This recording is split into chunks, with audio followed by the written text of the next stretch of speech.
जीवन का विकास सर्वप्रथम भारतीय दक्षिण प्रायद्वीप में नर्मदा नदी के तट पर हुआ, जो विश्व की सर्वप्रथम नदी है। यहाँ डायनासोरों के सबसे प्राचीन अंडे एवं जीवाश्म प्राप्त हुए।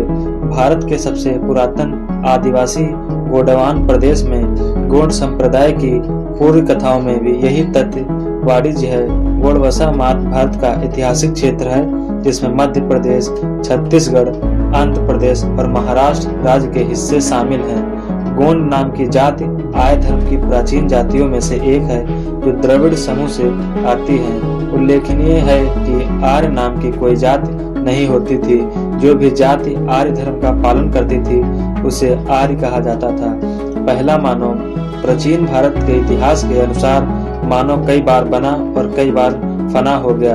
एक मानवता के काल तक मानव सभ्यता जीवित रही है और फिर वह काल बीत जाने पर संपूर्ण धरती अपनी प्रारंभिक अवस्था में पहुंच जाती है। लेकिन यह तो कोई धर्म की बात, इस पे कितना सत्य है तो ये हम नहीं बता सकते।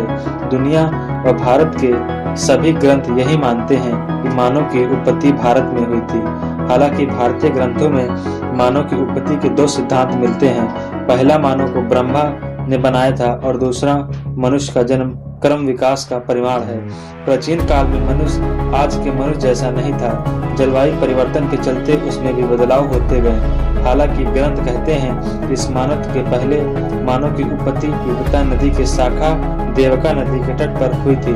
यह नदी कश्मीर में है। वेद के अनुसार प्रजातियों के पुत्रों में ही धरती पर मानव की आबादी हुई। आज धरती का जितने भी मनुष्य हैं, सभी प्रजातियों की ये संतानें